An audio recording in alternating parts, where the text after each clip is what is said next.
Hola, ¿cómo están? Muy buenas noches a todos. Muchas gracias por regalarnos su tiempo aquí para escucharnos un ratito. Yo soy Tuto Asad, cofundador de Health Matters y de Vitau. Y como saben, noviembre es el mes de la diabetes, el día 14 de noviembre, para ser más específico, es el día de la diabetes. Y lo que estamos haciendo en Health Matters es los lunes y los jueves de 7 a 8 de la noche, tratar de dar un poquito de contenido de valor para cualquier persona que tenga diabetes.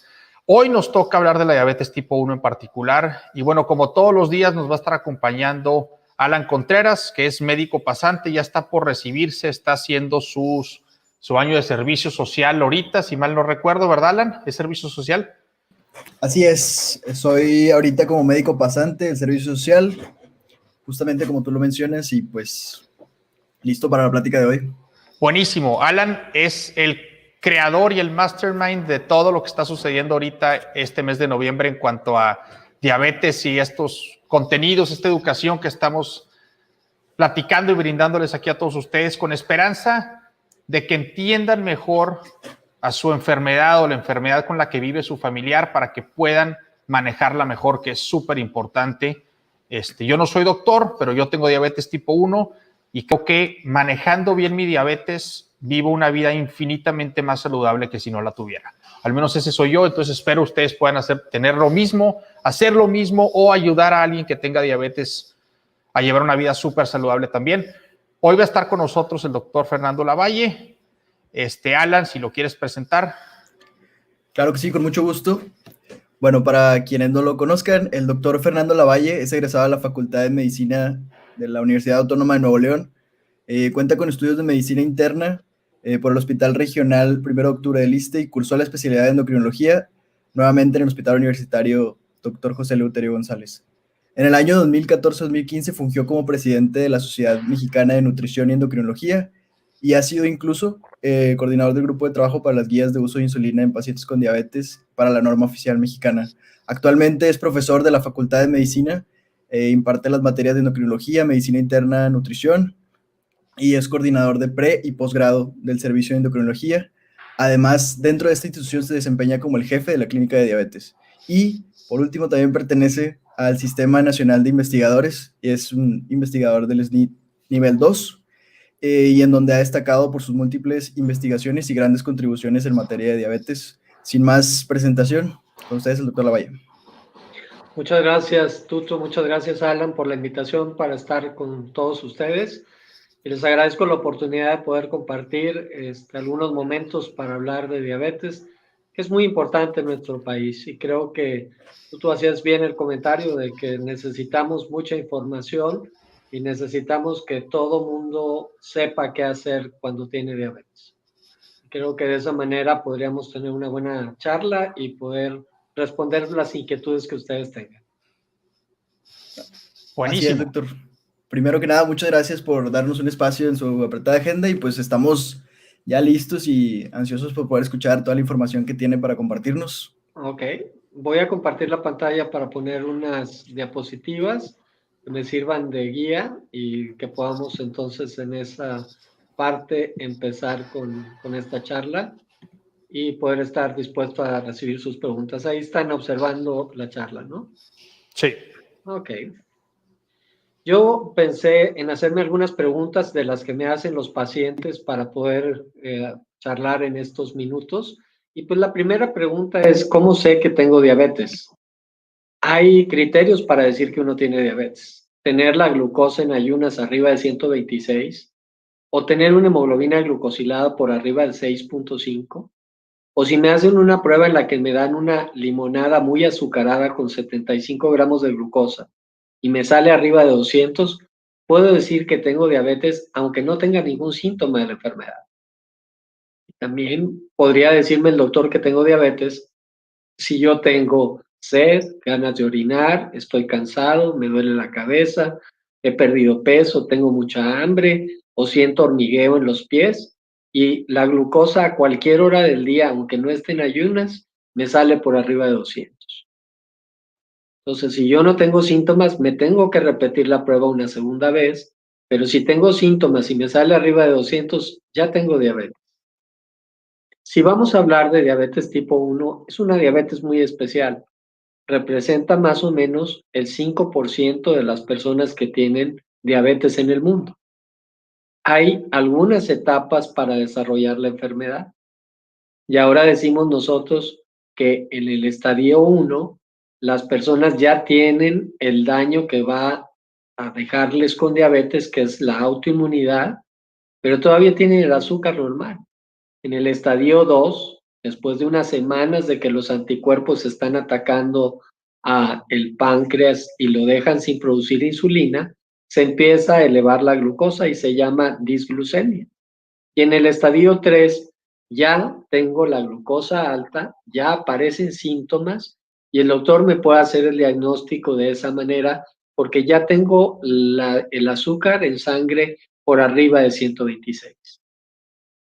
Una pregunta que me hacen frecuentemente es que si tienen diabetes tipo 1, los niños y los adolescentes, que si de grande se va a convertir en diabetes tipo 2 o les puede dar diabetes tipo 2. Y yo les digo, no, vas a tener diabetes tipo 1.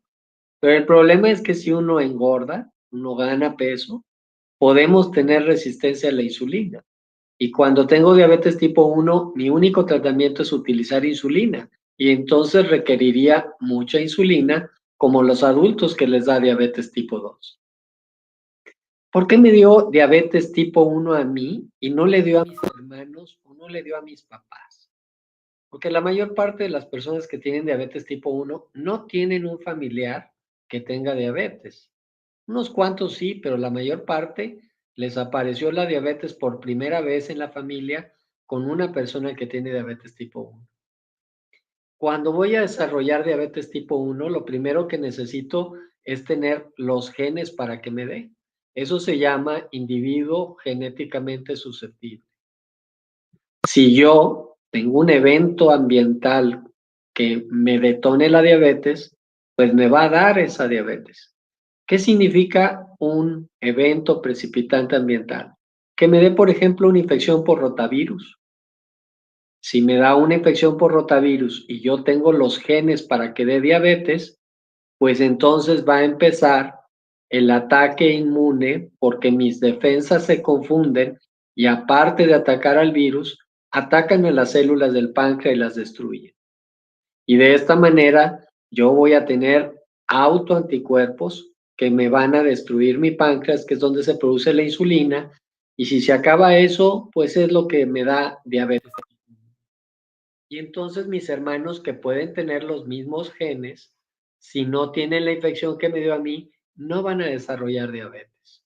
Ellos tienen la posibilidad, pero no les da. Desde el nacimiento nosotros traemos estos genes que nos puede dar diabetes, pero hasta que tenemos ese estímulo ambiental que puede ser una infección viral, no se deteriora la secreción de insulina y entonces no aparece la diabetes hasta que nosotros tenemos muy poquitas células productoras.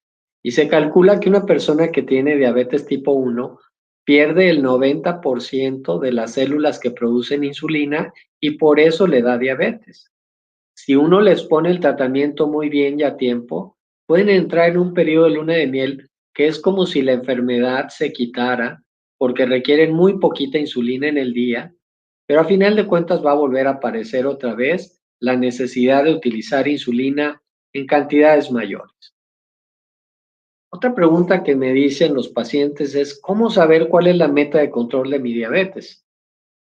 Es diferente si soy un niño, a si soy un adolescente o si soy un adulto. Y los otros médicos lo que tenemos es una tabla para tratar de encontrar cuál es la meta para las personas.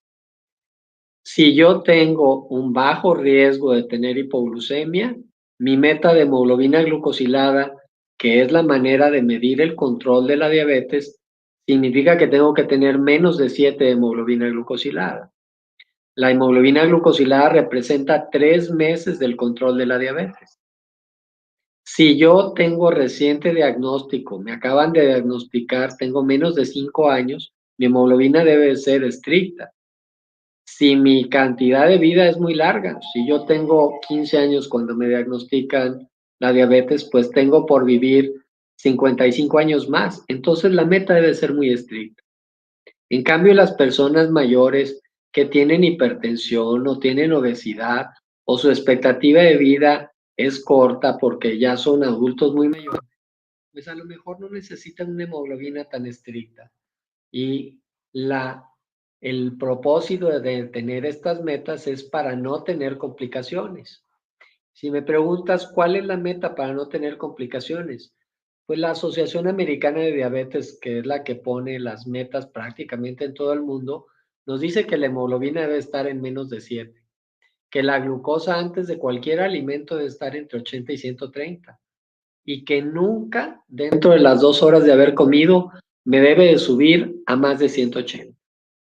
Y que para poner estas metas debo de tener estas cosas que ya platicábamos ahorita en mente. Si yo soy un niño y tengo una esperanza de vida larga, mi meta puede ser estricta, pero los niños pueden tener muchas hipoglucemias y entonces en los niños decimos que hasta 7.5 de hemoglobina glucosilada sería lo adecuado. Pero si yo ya soy un adolescente y ya salí como adulto joven, pues mi meta puede ser menos de 7 y llevarla a 6.5. Y eso es algo que tenemos que discutir en este ciclo de decisión con nuestros profesionales de la salud, ya sea el nutriólogo, el doctor, el psicólogo, para encontrar qué es lo que voy a tener yo como meta y cuál va a ser mi tratamiento ideal. Evaluar las características clave del paciente, considerar todos los factores específicos que impactan el tratamiento que me va a dar el doctor, la toma de decisiones y formar un plan de manejo, tener monitoreo y revisar y adecuar el plan de manejo es muy importante. ¿Cómo manejar mi diabetes? Pues debo evaluar las características clave del paciente cuando soy el doctor y yo le voy a preguntar cuál es su estilo de vida. Imagínense que yo tengo un niño que va al colegio y que tiene que tener 2 descansos. Pues tengo que ver en qué descanso le voy a recomendar que tome una colación. ¿Será lo mismo que un adulto que ya no toma colaciones y que toma 3 comidas al día? Pues entonces yo tengo que ver cuál es el estilo de vida del paciente. Saber si tiene alguna comorbilidad, es decir, obesidad, alta presión, un infarto. Saber cuál es su edad, cuál es el peso, cuál es su hemoglobina previa, saber si hay depresión o qué tan motivado está para controlar su diabetes. Y si yo tomo en cuenta la meta de hemoglobina, que el tratamiento puede darle hipoglucemia o hacerlo ganar peso, que es uno de los inconvenientes de las insulinas. Saber cuál es el perfil de efectos secundarios. Si yo pongo un tratamiento que sea muy complejo, pues a lo mejor el paciente no lo va a seguir porque no lo entiende. Entonces tengo que tener un proceso de educación especial para eso. Yo debo elegir como profesional de la salud el régimen de tratamiento que facilite que el paciente lo pueda seguir y se adhiera y persista haciendo estas cosas. Para tomar decisiones debo involucrar al paciente y mantenerlo informado y educado. Y yo le agradezco a Tuto, a Alan, a Carlos que están haciendo este esfuerzo para que todas las personas que tienen diabetes se informen y puedan discutir, ya sean familiares o pacientes, con quien les brinda el cuidado médico. Buscar las preferencias del paciente es muy importante. Yo, por ejemplo, con algunos adolescentes, tenemos horarios distintos de inyección en el fin de semana que dentro de la semana. ¿Por qué? Porque en el fin de semana quieren acostarse hasta tarde, que es normal en un adolescente, y entonces tenemos que individualizar el tratamiento. La consulta efectiva debe incluir motivación y los doctores debemos de procurar motivar a los pacientes para que puedan seguir el objetivo que nosotros les estamos planteando. El plan de manejo debe ser específico, medible, realizable, realista y debe tener un tiempo limitado.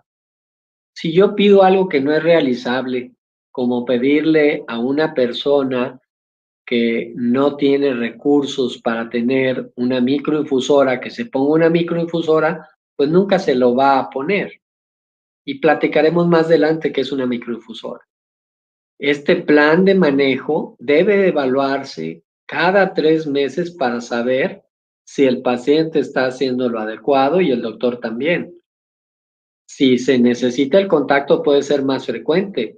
Por ejemplo, en este caso, ahora que hemos tenido lo del COVID, ha sido muy difícil darle seguimiento cada 3 meses a los pacientes, puesto que por recomendaciones nuestras no deben de salir ni acudir a hospitales a menos de que tengan síntomas de COVID.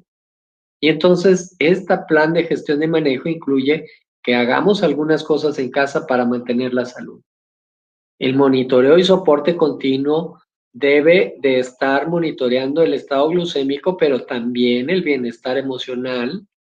Y debemos de tener retroalimentación con el automonitoreo, hacernos las hemoglobinas, ver cómo está el recuento de pasos para saber qué tanto ejercicio estoy haciendo. Y esto nos permitirá revisar y acordar el plan de manejo y cambiarlo.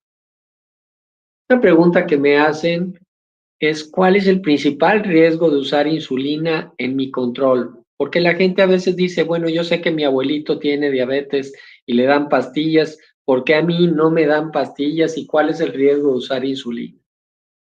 El principal riesgo es tener una baja del azúcar por debajo de lo normal y eso se llama hipoglucemia. Un valor para alertarnos de que viene una hipoglucemia es cuando en sangre tengo el azúcar en 70.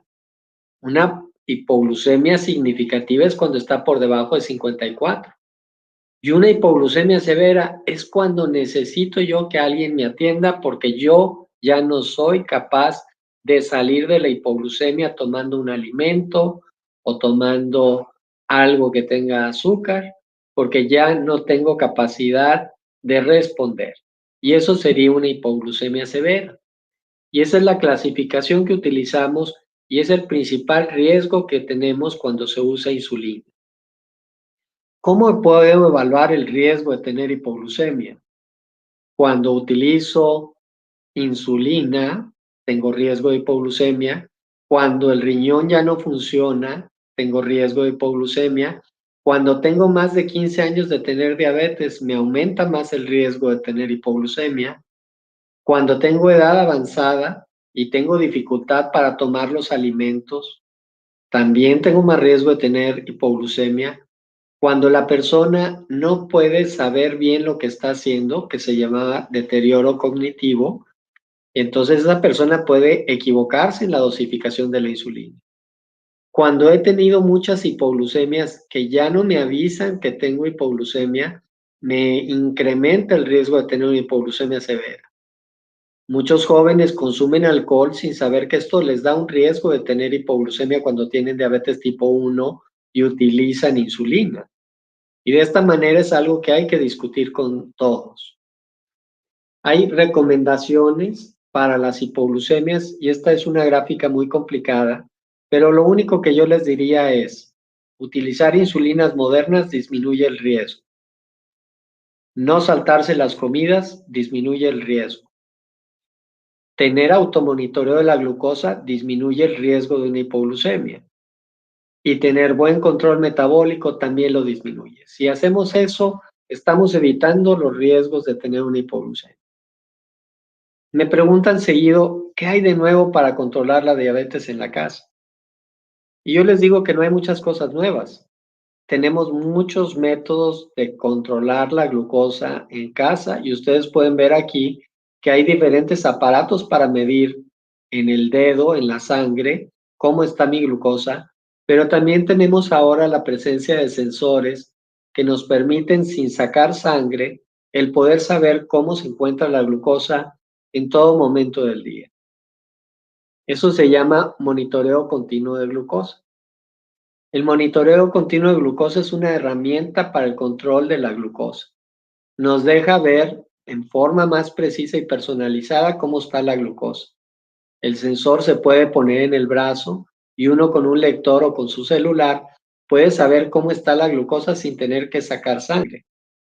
Nos permite ajustar el tratamiento y discutir con el doctor cuándo están mis altas y mis bajas y saber cómo me va con el ejercicio, la comida y la insulina y de esa manera poder encontrar un mejor control. Y nos permite hacer una detección temprana, un manejo temprano y prevención sobre todo de la hipoglucemia. De esta manera nosotros podemos tener en los reportes algo que es muy importante para saber si estoy previniendo las complicaciones de la diabetes. Y nos permite saber cuánto tiempo del día lo paso en el objetivo. Y vean que es estar entre 70 y 180. Y se dice que lo ideal es que tengamos más del 70% del tiempo en el rango objetivo y menos del 5% en hipoglucemia y menos del 25% en hiperglucemia. Y este reporte que nos da nos permite también saber cómo estaría nuestra hemoglobina glucosilada y nos da el promedio desde 14 días en adelante. Y de esa manera podemos discutir con el doctor cómo optimizar el tratamiento. Vean, este es un reporte que nos permite ver que el paciente obtuvo el 86% de las lecturas, que ahí nos confirma que el 93% del tiempo está en el rango deseable, que un 1% está por debajo de lo deseable, y vean aquí, tuvo 3 episodios de hipoglucemia que le suceden antes de despertarse en la madrugada, y que el promedio del azúcar lo traía en 112 con una hemoglobina bastante buena. Vean cómo eso puede lograrse para ayudarnos a controlar la diabetes. Ahora pasemos al uso de insulinas, que es algo que tendríamos que usar en la casa, y las nuevas insulinas nos permiten tener un mejor control de la glucosa, tener más flexibilidad y evitar las hipoglucemias, que es lo que buscamos en el tratamiento. En la diabetes tipo 1 hay muchas cosas que tenemos que tomar en cuenta para hablar de lo que sería el tratamiento. Saber cuántos carbohidratos vamos a comer, qué ejercicio he hecho, cuánto es mi peso, qué cantidad de proteínas tiene la comida, si es una mujer, si está en el periodo menstrual, cómo está la temperatura, si yo traigo una microinfusora, cómo está el set para pasar la infusión de insulina a la piel, cómo ha estado mi sueño, tengo alergia y tomo medicamentos para la alergia, me pueden subir la glucosa. Tengo estrés y tomo cafeína para mantenerme despierto, también me puede subir la glucosa. El porcentaje de grasas que tiene la comida puede hacer que la glucosa me dure alta por mucho tiempo. ¿Cuál es la precisión del automonitoreo que yo estoy utilizando? Tengo enfermedad celíaca, que es una enfermedad intestinal en el que hay intolerancia a algunos alimentos y no los puedo absorber bien, y eso me puede dar diferencia en la absorción del azúcar de los alimentos y puedo tener hipoglucemias inadvertidas. Como ven, elegir el tratamiento y saber qué hacer, pues es una circunstancia que tiene que verse con detenimiento. Y hay muchas cosas que pueden influir. Mi estado de hidratación también puede influir en el nivel de glucosa y en la toma de decisiones. Las insulinas las puedo encontrar en frasco o la puedo encontrar en plumas. Pueden ser de 24 horas o pueden ser de 4 a 6 horas. O puedo tener una mezcla de estas dos en la misma jeringa o pluma, y de esta manera me pueden ayudar a controlarme. Hablamos de insulinas basales y de insulinas rápidas o prandiales. Prandiales es porque están en relación al prandio o a la comida, y estas basales porque son las que necesitamos para mantenernos 24 horas. Y hay una tabla importante de maneras de encontrar cuánto duran las insulinas, y la veremos en un momento. También tenemos otra manera de ponernos la insulina, que es a través de una microinfusora. Estas van en el cinturón, llevan aquí la insulina y por un catéter la depositan en la piel todo el tiempo. Y pueden al mismo tiempo tener un sensor de glucosa que nos dice en cuánto está la glucosa, y podemos nosotros ajustar con estos botones cuánto pasarnos de insulina según la glucosa que tengamos. De hecho, las nuevas microinfusoras ya las hay totalmente automáticas, que si yo traigo el sensor y la infusión funciona bien, se manejan por sí solas y ya tienen un sistema totalmente autocontrolado. Lograr la normoglucemia sin tener una baja y sin aumentar de peso sigue siendo un objetivo difícil de alcanzar. Usar insulina siempre nos va a dar la posibilidad de que haya una hipoglucemia. Y si nosotros comemos de más y nos ponemos más insulina para estar bien controlados, tenemos la facilidad de ganar de peso. Sabemos nosotros que hay insulinas que duran 24 horas, como ustedes verán aquí, y insulinas basales que no alcanzan las 24 horas. Y esto es importante porque quien utiliza insulina NPH requiere 2 o 3 piquetes al día de esta insulina, porque no dura 24 horas. En cambio, quienes están en glargina, de gludeco, de temir, que aquí están los nombres comerciales, ustedes pueden tener un solo piquete de insulina para 24 horas. La diferencia entre utilizar insulina humana con las nuevas insulinas para las comidas es el tiempo en el que empieza a hacer efecto. Una insulina rápida la hace en 5 minutos y una insulina regular lo hace entre 20 y 30 minutos. ¿Qué tiene de importancia esto? Que, por ejemplo, si yo voy a comer y uso esta insulina, me tengo que inyectar 30 minutos antes de comer. Y con esta me puedo inyectar 5 minutos antes de empezar a comer. ¿Qué pasa si un niño se sienta a la mesa y la mamá lo inyecta ahorita y el niño se niega a comer toda la comida completa? ¿Qué le va a pasar? Va a tener una hipoglucemia. Estas insulinas nos permiten que la mamá vea cuánto comió el niño y después ponerle la insulina que se necesita, puesto que empieza a hacer efecto en 5 minutos. Como ven, de esta manera podemos tener insulinas que dan menos hipoglucemia, como estas de aquí y estas de aquí, o insulinas que nos dan control, pero aumentan un poquito el riesgo de tener hipoglucemia. La diferencia entre una insulina basal de 24 horas es que dura todas las 24 horas y vean cómo las insulinas de las comidas duran en minutos, pues alrededor, cuando mucho, de 6 horas. Por eso estas insulinas que son para la acción de la comida requieren que nos la pongamos 3 veces al día, con desayuno, comida y cena, y que pase más o menos entre 4 y 6 horas entre una comida y otra. ¿Cómo se pone la insulina y cuál es el efecto que tiene cuando uno la inyectamos? Aquí veremos, por ejemplo, en la insulina basal, que es glargina, cómo se deposita, y la NPH también se depositan después de que la aguja atraviesa la piel. Las insulinas que duran 24 horas forman cristales, que son los que luego van a liberar esa insulina lentamente, a diferencia de la NPH, donde está toda una disolución de la insulina.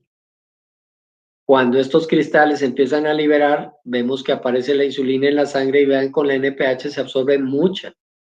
Por eso la NPH requiere ponerse 3 veces al día, porque no dura las 24 horas, a diferencia de las otras insulinas. Y los esquemas para las personas que tienen diabetes tipo 1, pues es ponerles una insulina que dure 24 horas y en cada comida ponerle una insulina para la comida. La podemos hacer con una microinfusora o la podemos hacer con jeringas. Y la podemos hacer con NPH y con rápida, poniéndonos nosotros 3 piquetes en el día. Lo que no es aceptable es poner solo 2 piquetes de insulina para una persona que tiene diabetes tipo 1, porque esto hace que se desarrollen complicaciones a largo plazo, porque no se logra una hemoglobina glucosilada menor de 8 usando 2 dosis de NPH y 2 dosis de RAP. El tratamiento con insulina en la diabetes tipo 1 debe ser intensivo, 3 o más inyecciones al día. Entonces estamos hablando de 3, 4 o 5 inyecciones las que se necesiten.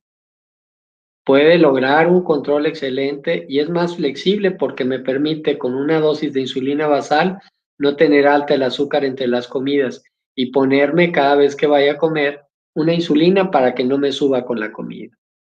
¿Cuál es la desventaja? Que necesitamos alta motivación y necesitan saber cuánto trae del azúcar cada vez que van a comer para calcular la insulina.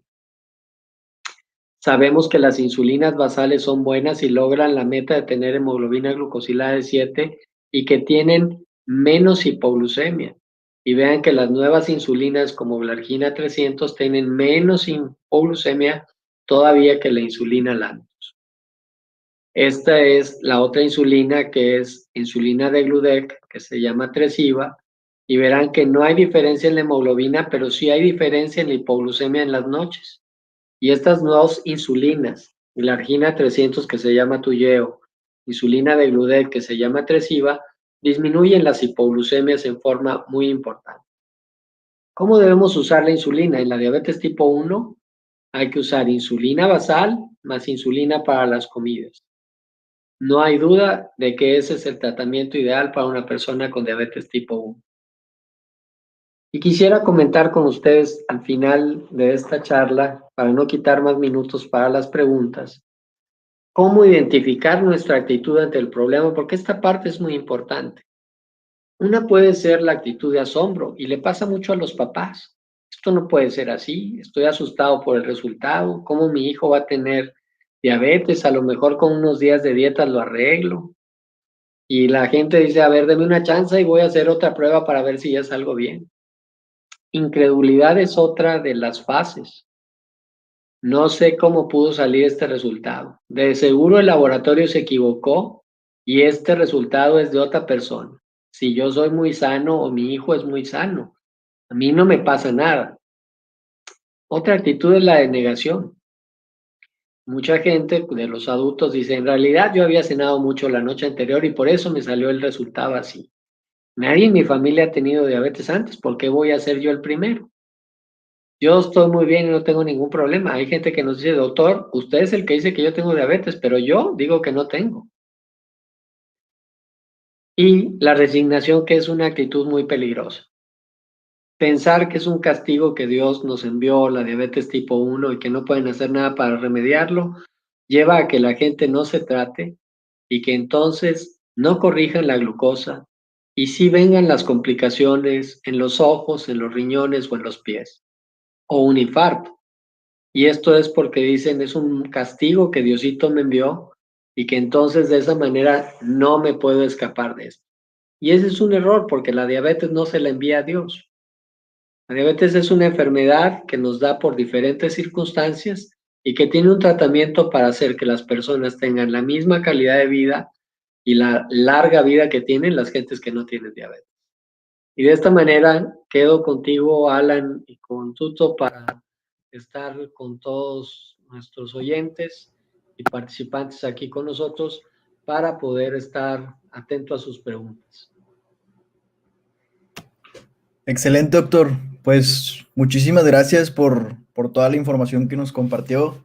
La verdad, ahí me tocó recibir también una clase de usted de diabetes, pero era mucho, mucho más compleja como estudiante de medicina y en esta ocasión creo que la información quedó muy clara, la verdad muy digerible para que cualquier persona o cualquier paciente que tal vez no tenía idea de cómo manejar su diabetes tipo 1 pueda ahora tener una noción o un panorama mucho más amplio de cómo debe manejarla.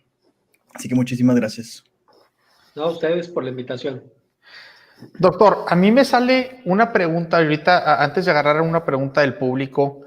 Dijiste algo al principio de si tengo diabetes tipo 1, me puede dar diabetes tipo 2 cuando esté más grande. Y luego mencionaste el tema del uso de más insulina, etcétera. Y yo lo que estaba pensando, y déjame te hago la pregunta, esto quiere decir que si un paciente con diabetes tipo 1 no se cuida bien de chico o a los 30 o a los años que sea, no se cuidó bien, empieza a tener sobrepeso, comienza no solamente a no inyectarse de manera correcta, sino a no hacer ejercicio, no comer bien, pues vas a desarrollar sobrepeso. El día de mañana va a tener que inyectarse más insulina y va a tener que comprar algunas pastillas porque sus células no van a estar recibiendo bien la insulina. Esto quiere decir que su enfermedad le va a salir mucho más cara. Así es, lo que pasa es que al engordar tienes resistencia a la insulina y si te haces resistente a la insulina requieres mayor cantidad y si tú te pones mayor cantidad tienes más riesgo de tener hipoglucemia por una parte, pero también por otra tienes más riesgo de incrementar más el peso. Okay. Y a veces les damos a estas personas que tienen diabetes tipo 1 una pastilla para disminuir la resistencia a la insulina. Y no es que se hayan convertido en diabetes tipo 2, pero es que desarrollaron resistencia a la insulina por haber subido de peso y sobre todo también por dejar de hacer ejercicio. Una persona con diabetes tiene que hacer ejercicio toda la vida porque el ejercicio evita la resistencia a la insulina. Hace que el azúcar penetre al músculo sin necesidad de tanta insulina y entonces vuelve más fácil el tratamiento. Ok. Entonces, aunque de repente podamos pensar, híjole, me voy a inyectar un poquito menos insulina porque así me ahorro unos cuantos pesos, pues capaz si no los ahorramos hoy, pero mañana alguien nos los va a cobrar y aparte vamos a estar más enfermos. Así es, si tú no mantienes el azúcar o la glucosa dentro de lo normal y dentro del objetivo, lo que va a suceder después de tener 15 años es que empiezas a desarrollar complicaciones. Entonces, cuando la gente dice, bueno, es que ahorita no hay ningún problema porque me sigo sintiendo bien, pero mi hemoglobina glucosilada me sale todo el tiempo en 8 o en 9, pues después de 15 años empiezas a ver las consecuencias. El problema es que no lo ve uno de inmediato. Claro. Lo que ve uno de inmediato a veces es la visión borrosa. Por ejemplo, muchos pacientes cuando les pones que tienen diabetes tipo 1 y les pones la insulina, les da mucho miedo porque siempre han oído que la insulina puede dejar ciego y empiezan a ver borroso. Pero ves borroso porque tu azúcar, que estaba muy alto, con la insulina lo bajo en la sangre a lo normal, y entonces esa diferencia entre el azúcar que hay en el ojo y el azúcar en la sangre hace que la gente vea borrosa. Y yo siempre les explico que los primeros 15 días de tratamiento pueden ver borroso y que no por eso van a perder la vista. Es un fenómeno por haber traído muy alta la glucosa. Claro. Ok. Excelente, excelente, doctor. ¿Tú tenías alguna otra duda por ahí, verdad? No, yo tengo un chorro, pero se me hace que vamos a darle chance a la gente que nos está escuchando en YouTube y en Facebook. Aquí hay otra pregunta que dice, ¿cuánto tiempo tarda una persona recién diagnosticada en regularse con su glucosa? Si es diabetes tipo 1, se puede regular en 24 horas. Porque muchas veces les ponemos la insulina y en 24 horas está resuelto el problema. Ya vuelven a tener glucosas normales. Okay. Muchas veces cuando se diagnostica la diabetes tipo 1 en un hospital con una complicación porque debutó con el azúcar muy alto y fue al hospital, le ponemos la insulina en la vena y en 24 horas el azúcar está normal. A veces las personas piensan que se va a llevar mucho tiempo, pero esto es más un fenómeno de la gente que tiene diabetes tipo 2, en el que las pastillas tardan más tiempo en hacer efecto para llevar la glucosa a lo normal. En una persona con diabetes tipo 2 puedes llevarte semanas en que el azúcar aparezca dentro del rango normal. En una persona con diabetes tipo 1, a través de la insulina, puedes hacerlo que en 24 horas empieza a salir normal. Sí, ahí la pregunta tenía unos paréntesis que decía los rangos, que es lo que ya nos comentaba, y continúa diciendo, y la hemoglobina glucosilada, pero pues para que Para que mejor. la hemoglobina glucosilada salga normal, Alan, se necesitan cuando menos 8 semanas. Porque hay que recordar que la hemoglobina glucosilada refleja 3 meses del azúcar circulante en el cuerpo. Entonces se necesita tener buenas cifras de la glucosa, cuando menos 8 semanas, 2 meses, para que pueda entonces mi hemoglobina glucosilada disminuirse. Y eso significa tener la glucosa antes de cualquier alimento entre 80 y 130 y nunca después de una comida que le suba a uno más de 180, y por lo general decimos que 2 horas después de haber comido la tienes que traer de 140 para abajo para que ya estés como una persona normal y que se puede hacer con las nuevas insulinas. Claro. A ver, ¿qué otra pregunta tenemos por aquí? Muchas gracias, doctor. Ok. Si tengo un paciente con diabetes tipo 2 que no está respondiendo adecuadamente a 2 o 3 hipoglucemiantes o pastillas, ¿con cuál insulina debo iniciar si la glucemia está por arriba de los 400? La primera insulina para una persona con diabetes tipo 2 que tiene antidiabéticos orales es una insulina basal y debe ponerse por la noche, entre las 10 y las 11 de la noche, y por lo general se calcula a 0.2 unidades por kilogramo de peso. Eso significa que voy a poner alrededor de 20 unidades para empezar, que puede ser insulina glargina, insulina de Temir o insulina de Gludec, o en su defecto insulina NPH humana también. Excelente. De hecho, esa es una pregunta que va más enfocada hacia la diabetes tipo 2, que es una plática que también tendremos aquí, pero el siguiente lunes a las 7 de la tarde.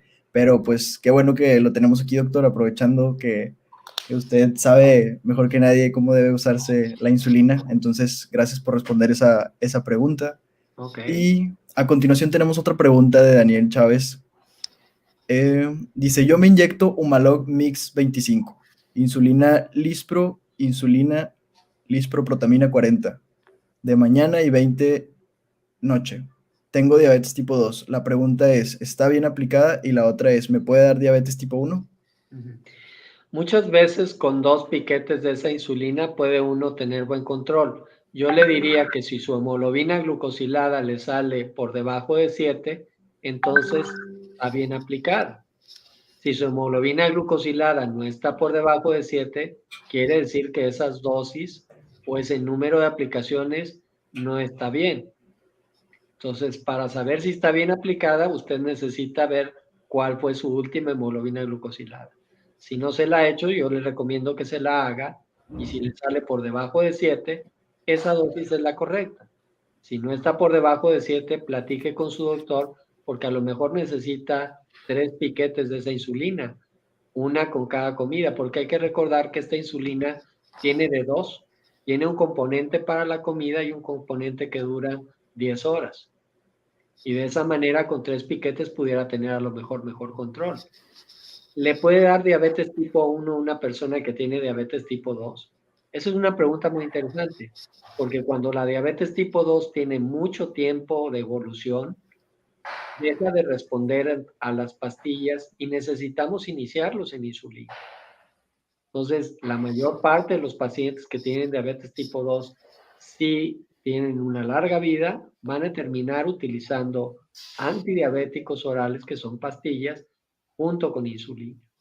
Y no es que se conviertan en diabetes tipo 1, es que sus células de producir insulina se agotaron después de muchos años de tener diabetes tipo 2, porque la resistencia a la insulina las hace trabajar de más y esas células se acaban. Yo les digo a los pacientes que la insulina es como el dinero en el banco. Si yo tengo 1,000,000 de pesos en el banco y saco 1 peso por día, me va a durar 1,000,000 de días. Pero si yo tengo 1,000,000 de pesos en el banco y saco 100,000 por día, en 10 días se me acaba la insulina que tengo. Entonces, cuando tengo resistencia a la insulina, saco insulina de más y entonces se me va a agotar mi reserva más rápidamente y voy a necesitar ponerme insulina del frasquito o de la pluma. Claro. Ahorita, doctor, que estás pues, hablando mucho de la hemoglobina glucosilada y le recomiendas a este paciente que se la vaya a hacer, déjenme les informo algo, se los prometo que no es comercial, no nos pagan por informarlo, pero creo que es de valor para todos nosotros que tenemos diabetes. El laboratorio Moreira está cumpliendo 60 años y está dando bastantes descuentos y promociones por festejar 60 años ahorita en noviembre de 2020. Bueno, al menos ese mail me llegó y lo vi hoy en la mañana, ¿verdad? No sé si los cumple en noviembre o en octubre o en diciembre, pero pues dense la vuelta, seguramente tienen algún descuento ahí para ustedes. Yo al menos sí voy a ir mañana a hacerme mi, mi examen porque me dijeron que me iba a salir baratísimo. No les quiero decir cuánto para no mal informar, pero sé que tienen muy buenos descuentos porque están festejando 60 años. Entonces, aprovechen y háganle caso al doctor.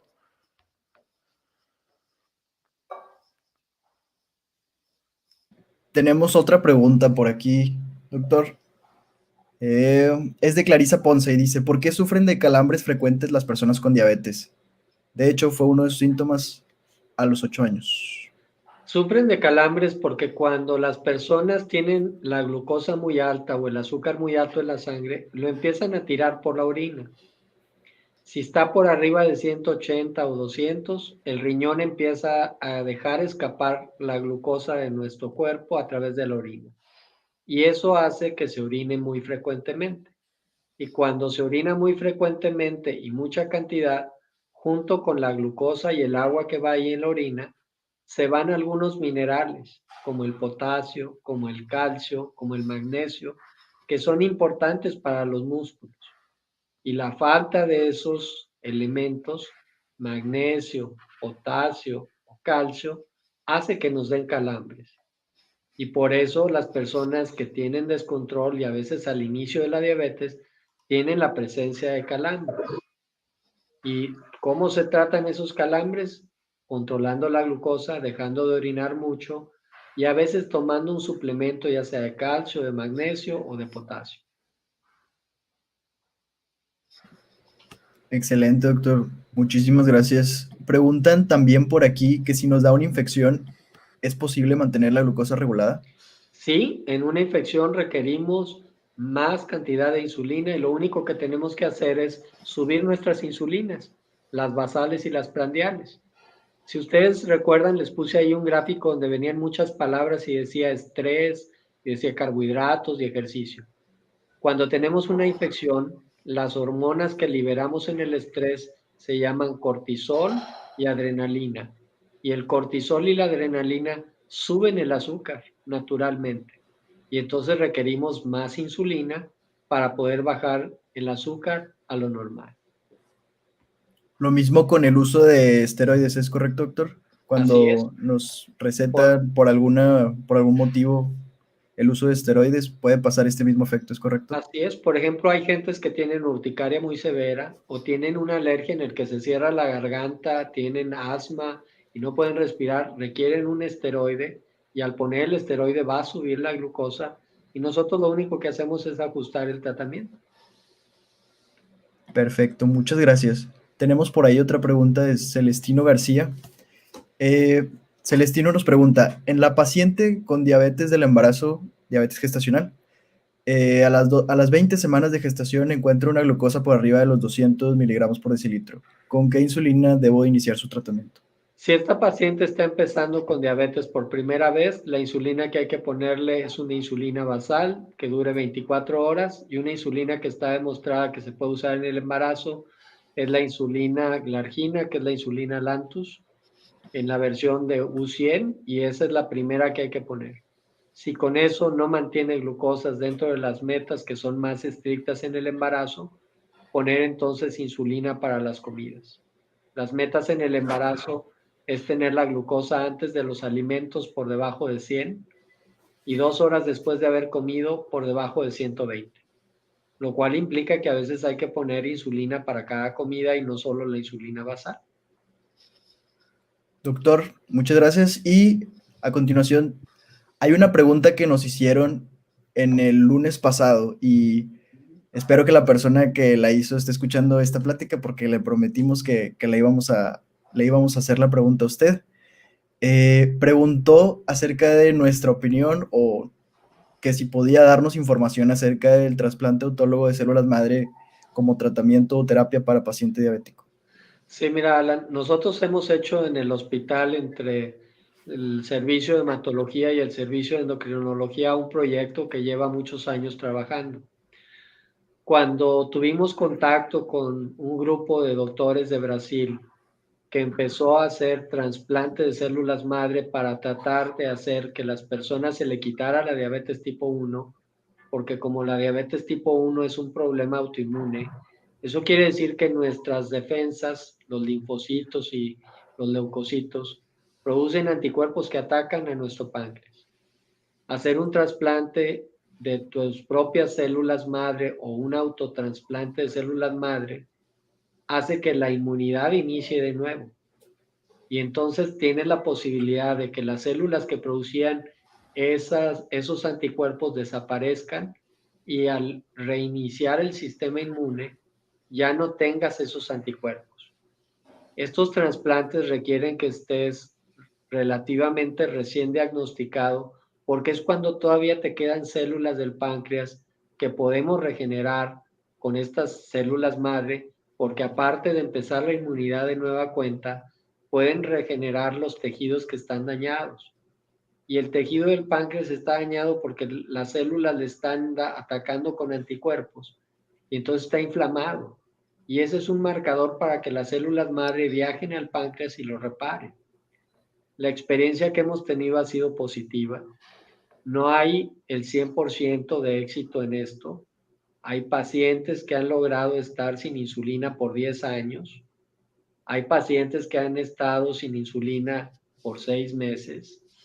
Hay pacientes que les hicimos el autotrasplante y siguen poniéndose la insulina todo el tiempo porque en ellos no hubo función. Depende de qué tanto podamos recuperar esas celulitas que están muy dañadas y de quitar la inmunidad. Pero la experiencia ha sido muy buena porque a los que no se les quita totalmente la insulina, si te disminuyes la cantidad de insulina que necesitas para controlarte, se te disminuye el riesgo de hipoglucemias, tienes un control metabólico más sencillo, requiere menos esfuerzo porque necesitas menos insulina porque una parte de tu páncreas todavía sigue produciendo insulina. Y de esta manera ahorita tenemos la experiencia de haber tratado cerca de 60 pacientes con estos procedimientos, gente de México y de fuera de México, y la experiencia ha sido bastante satisfactoria.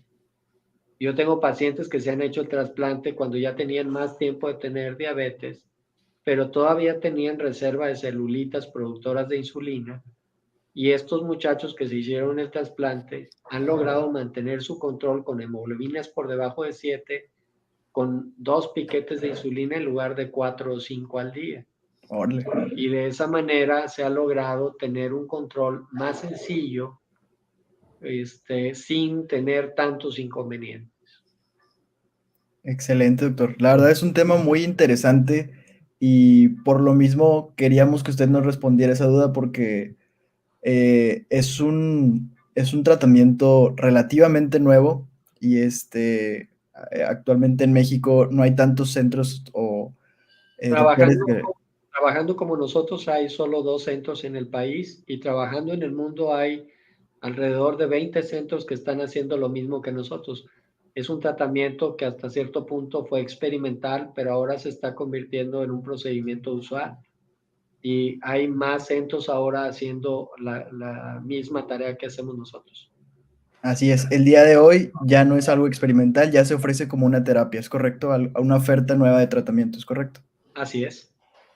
Muy bien, Y y tenemos para los más de 10 años de experiencia en eso, porque también habría que comentar que el proyecto no es un proyecto reciente, sino empezó claro, hace más de 10 años y hay pacientes que han estado sometidos a esto y la expectativa que han tenido ha sido bastante buena a lo largo de estos 10 años. es correcto, doctor. Sí, para la gente que nos está escuchando y está escuchando acerca de este tratamiento, ¿cómo le pueden hacer para acercarse si dicen, ¿sabe qué, doctor? A mí me dio diabetes hace 2 meses. ¿Qué puedo hacer? ¿Cómo puedo incorporarme a ese tratamiento? ¿Dónde puedo conseguir más información? Ahí pudieran comunicarse a 2 teléfonos. Uno es en el servicio de endocrinología, que es el 81 83 47 55 28, y el otro teléfono es en hematología. Ahorita no lo recuerdo de buena forma, pero a lo mejor tú tienes el teléfono, Alan, de hematología, que lo pudieras facilitar, porque ese no lo traigo yo en mente, pero te prometo que se los doy. Híjole, el de hematología, sí, tendría que buscarlo y compartirlo sin falta para el siguiente webinar, porque tampoco lo tengo en la mano, pero sí, es donde ahorita estoy haciendo el servicio Así es, yo igual te paso el teléfono porque no lo traigo en mente así, no traigo la agenda en el momento. Excelente, pero ahí se proyectó el de endocrinología para la gente que nos está escuchando y le interesa tener más información acerca de este tratamiento. Así es, y este es un tratamiento que lleva todo el protocolo de trasplante. De hecho, se presentan al comité de trasplantes y no es algo que no esté siendo regulado en ese sentido. Es un tratamiento que se ofrece en el Hospital Universitario de la Universidad Autónoma de Nuevo León, porque hay mucha charlatanería en cuanto a las células madre en el mundo, y ha habido gente que viene a un hotel y dice que trae células madre y se las quiere poner a las personas, y pues los embauca y les saca dinero por ponerles una terapia que prácticamente es agua, porque ponerla en un hotel sin tener ningún control de lo que le están poniendo es algo muy difícil. Muchas gracias, doctor. No tienes idea de cómo te agradezco por tener los pantalones para decir eso, porque hay tanto charlatán allá afuera y digo, a ver, yo tengo 17, casi 18 años con diabetes. Yo creo que he tratado de todos esos tipos de charlatanerías, desde acupuntura, chochos, té de canela, té de neem, té de lo que tú quieras me he tomado según esto para quitarme el azúcar. Yo he visto que nada funciona ahora que estoy metido en esta industria. Por más que leo estudios, pues no hay estudios que comprueben este tipo de cosas, ¿no? Y veo que hay mucha gente que está siendo afectada por esto porque de repente dice, no, pues es que a mí me dijo quién sabe quién que me tomara un té y dejara la insulina y así me iba a curar. Y pues no, ¿verdad? 3 meses después o 2 días después, si es diabetes tipo 1, están todos fregados, no se pueden mover, viendo borroso, con la pierna pesada porque tienen el azúcar en 350. Pues creo que sí es importantísimo decir eso. Cuidado, por favor, todos allá afuera con estas curas milagro. Así es, esos productos milagro por lo general es pura charlatanería y la gente que tiene diabetes tipo 1, si no se pone la insulina, fallece. La insulina es una hormona indispensable para la vida y si tu cuerpo no la produce y tú no te la administras, estás condenado a fallecer tarde o temprano. Y la gente puede fallecer rápidamente en 3 días por una complicación que se llama cetoacidosis si no se pone la insulina. Así es, doctor. Muchísimas gracias. Preguntan también que si este tratamiento se ofrece solamente para diabéticos tipo 1. Así es, porque la diabetes tipo 1 es un problema autoinmune y la diabetes tipo 2 es de resistencia a la insulina. Por eso les digo que tengan cuidado porque mucha gente ofrece para la diabetes tipo 2 trasplante de células madre que sabemos que no van a funcionar y que no les hacen un trasplante de células madre porque a final de cuentas eso no quita la diabetes tipo 2, es un mecanismo distinto por el cual les da diabetes. Claro. Excelente, doctor. Pues ya casi se nos está acabando el tiempo, pero vamos a dar espacio para unas últimas preguntitas. Pregunta por ahí Jesús Javier Ramírez. Pregunta, ¿la neuropatía diabética tiene algún control y o cuál es la recomendación? Sí, la neuropatía da porque la cubierta especial de los nervios con el azúcar alto se rompe y entonces las fibras nerviosas pegan una con otra y entonces nos dan dolor, ardor, picazón o la sensación de un toque eléctrico que nos molesta mucho. Hay 3 maneras para controlar eso. Uno es hacer que el azúcar esté siempre por debajo de 150 y evitando hipoglucemias. El segundo es tomar un medicamento que pueda ayudar a regenerar la cubierta de los nervios. Esos medicamentos son suplementos alimenticios. Uno se llama núcleo CMP Forte. Y la tercera es tomar un tratamiento específico que requiere una receta del doctor. Un antidepresivo que se utiliza para regenerar estos nervios es lo más común. Un medicamento para las convulsiones que también puede regenerar los nervios es el segundo tratamiento más común, pero requieren una receta del doctor.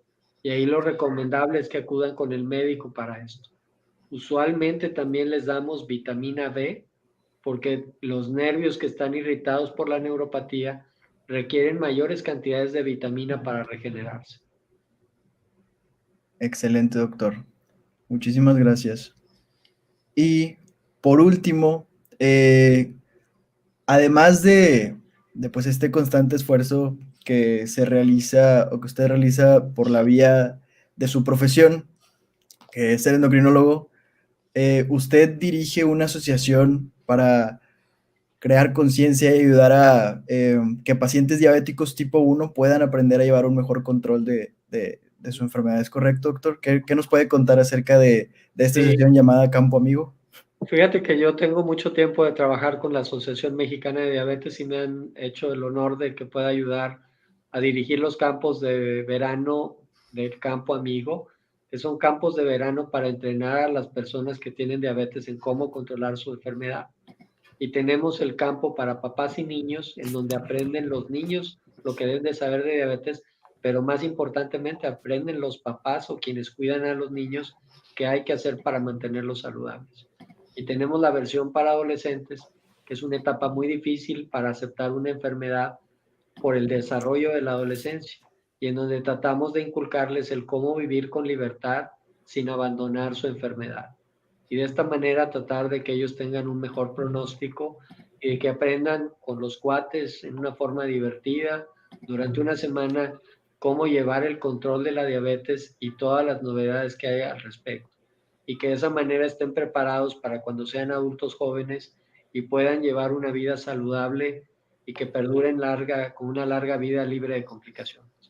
Estos campos se organizan con la Asociación Mexicana de Diabetes y tenemos todo un staff que es prácticamente de 40 personas que nos ayudan a trabajar en ese sentido. Algunos de ellos a lo mejor están conectados ahora con nosotros. Alan ha trabajado con nosotros en el campo de verano, ha sido supervisor con nosotros, se ha encargado de algunas tareas dentro del campo y la gente que tiene diabetes puede educar a los demás. Ahí se educa con el ejemplo, que es una parte muy importante. Y que creo que tú lo comentabas de que hay que seguir educando a la comunidad y esa es una manera de educarse. Claro, totalmente. Y así es, doctor, como usted lo comenta, pues a mí ya me tocó formar parte del campo amigo y la verdad es, pues está muy padre poder aprender cómo llevar un mejor control de tu diabetes tipo 1, como usted lo comenta mientras estás ahí con tus amigos y pues realmente en un campamento de verano donde puedes hacer bastantes cosas. Se realiza en julio y podemos tener más información acerca del campo amigo por Facebook y también con la Asociación Mexicana de Diabetes, con quienes ya tendremos también por ahí una plática, que pronto nos pueden dar más información acerca de todas las actividades que realizan en conjunto con usted como el campo amigo y pues los demás servicios que ofrecen. Un último comentario del campo, yo te diría que una parte muy importante es no sentirse solo. Las personas con diabetes no son muchas. Las personas con diabetes tipo 1 es una enfermedad que no afecta a muchos niños. Y de esta manera, en una oportunidad de conocer a 60, 100 o 200 personas que tienen diabetes tipo 1 y que conviven con el mismo problema, es muy importante también para la aceptación de la enfermedad. Saber que no están solos, que es un padecimiento que tiene alguien más y que hay alguien que te puede entender fácilmente cómo te sientes cuando estás enfermo, cuando estás descontrolado, cuando perdiste el ánimo de seguir adelante para controlarte y recuperar esa motivación. Creo que esta experiencia es muy positiva en ese sentido. Totalmente de acuerdo. Y ahí mismo, justo que me tocó participar, conocí mucha gente, hice muchos amigos que todavía, bueno, en tiempos no COVID, nos toca frecuentar y se crea ahí esa especie de familia donde, como usted lo menciona, es importante no sentirse solo y es importante que exista gente que te acompañe en pues, camino que a veces puede ser complicado, pero para eso está la gente que nos rodea para que cuando se ponga complicado el asunto puedan ayudarnos a salir adelante. Y pues bueno, muchísimas gracias, doctor. De verdad, estamos muy agradecidos con usted por habernos dado el tiempo de darse la vuelta para platicar con nosotros y compartirnos toda la información, muy valiosa información acerca de cómo mejorar o llevar un control integral de nuestra diabetes tipo 1. Y pues muchísimas gracias, espero que también se haya llevado algo de valor el día de hoy. Muchísimas gracias por la invitación. Creo que todos los esfuerzos por hacer que tengamos más cultura de diabetes son muy importantes. Y cuando recibí la invitación, pues les acepté la invitación porque realmente necesitamos más comunicación y ustedes como gente joven saben llegar a más personas que lo que hacemos nosotros. Y es indispensable que ustedes sigan trabajando en ese sentido. Muchas gracias, doctor. Y para todos los que nos están escuchando, acuérdense que ahorita les va a llegar a su mail un quiz con algo de lo que nos acaba de platicar el doctor.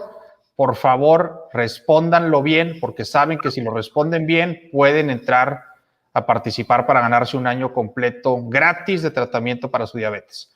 Entonces, estén al pendientes ahí del mail. Y, doctor, de nuevo, muchísimas gracias. Gracias. Listo, Tuto. ¿Algún último mensaje? Eso es todo, Alan. Excelente. Nos vemos pronto. Nos vemos, no lo olviden, el siguiente lunes a la misma hora, a las 7 p.m. Y también el jueves vamos a estar platicando por ahí con alguien que nos comparte su experiencia de lo que es vivir con diabetes. Muchísimas gracias por habernos acompañado hoy. Y recuerden...